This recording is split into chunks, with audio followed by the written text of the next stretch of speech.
Hello और नमस्कार। SBMFA financial services में आप सबका हार्दिक स्वागत है। एक बार की बात है, फुलेरा गांव में एक दुकानदार रहता था।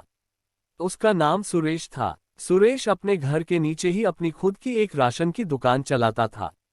उसकी दुकान भी अच्छी चलती थी और घर का सारा खर्चा भी वह आराम से निकाल लेता था। सुरेश खूब मेहनत करता और घर में किसी चीज की कमी नहीं होने देता था।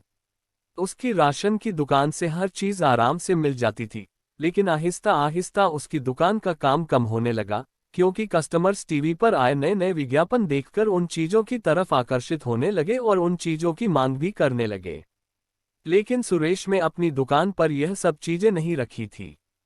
इसी के कारण सुरेश की दुकान पर खरीदार धीरे धीरे कम होने लगे और दूसरी दुकानों से सामान खरीदने लगे।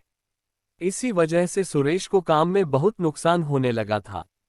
सुरेश वह चीजें अपनी दुकान पर रख नहीं पा रहा था, क्योंकि नई नई चीजें खरीदने के लिए उसे कंपनी को पहले कुछ पैसे एडवांस में देना होगा, लेकिन उसके पास इतने पैसे ही नहीं थे कि वह एडवांस में पैसे देकर कंपनी से सामान खरीद सके। वो जो भी कमाता था, मेहनत करके वह सारा पैसा घर पे अपने बच्चों और माँ बाप को दे देता था। अपने पास कुछ भी नहीं रखता था और वह सारा पैसा घर पर खर्च हो जाता था। सुरेश की बीवी और माँ बाप ने कोई भी पैसा जमा करके नहीं रखा था। सारा पैसा घर में सामान लाने और घर को अच्छा बनाने में खर्च कर दिया था।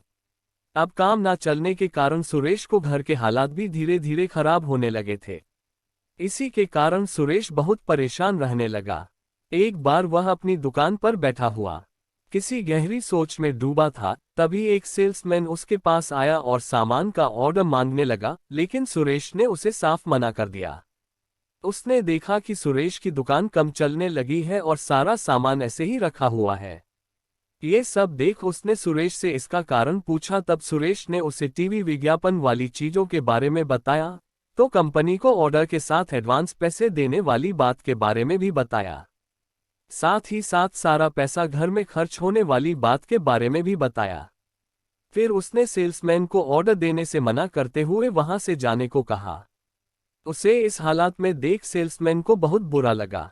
सेल्समैन ने फिर सुरेश को SBMFA फाइनेंशियल सर्विसेज के बारे में बताया। सेल्समैन ने बताया कि वह एक ऐसी संस्थान है जो लोगों की मदद करती है। जरूरत होने पर लोगों को कई माइक्रो फाइनेंस, NBFC और बैंक से लोन देने का कार्य करता है। सेल्समैन की ये बात सुनकर सुरेश बहुत खुश हुआ। उसे लगा कि अब उसकी सारी मुश्किलें हल हो सकती है। सुरेश ने फिर SBMFA फाइनेंशियल सर्विसेज के एक एसोसिएट साथी को बुलाकर उसको माइक्रो फाइनेंस का सदस्य वाला फॉर्म भी भर दिया।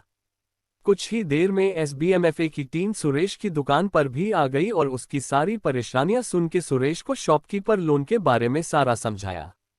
सुरेश ने SBMFA फाइनेंशियल सर्विसेज के सहयोग से माइक्रो फाइनेंस के द्वारा लोन लेकर कंपनी को एडवांस में पैसे देकर वह सारी चीजें खरीद ली, जिन चीजों को लोग नए नए विज्ञापन देखकर मांग रहे थे। SBMFA फाइनेंशियल सर्विसेज की वजह से सुरेश का काम फिर से अच्छा हो गया और घर के हालात भी अच्छे होने लगे। अब सुरेश मेहनत करके पैसे बना भी लेता था और साथ ही साथ SBMFA के सहयोग से लिए गए लोन के पैसे भी भर देता था। सारा पैसा घर में नहीं देता, बल्कि थोड़ा बहुत वापस दुकान के सामान में लगाता था। SBMFA फाइनेंशियल सर्विसेज पूरे भारत में अपनी 100 से भी अधिक शाखाओं के माध्यम से हर दुकानदार के लिए मौजूद है। हर भारतीय के भविष्य और जरूरतों को पूरा करने के लिए हमारी टीम हमेशा तैयार है। SBMFA फाइनेंशियल सर्विसेज का लक्ष्य भारत में काम करने वाले गरीबों की महत्वाकांक्षाओं और उपलब्धियों के बीच के खालीपन को भरना है, ताकि जीवन की बेहतर गुणवत्ता को सक्षम करने के लिए एक दीर्घकालिक रिश्ते में वित्तीय और गैर वित्तीय सेवाएं प्रदान की जा सके। SBMFA आपके सहयोग के लिए हमेशा तत्पर है।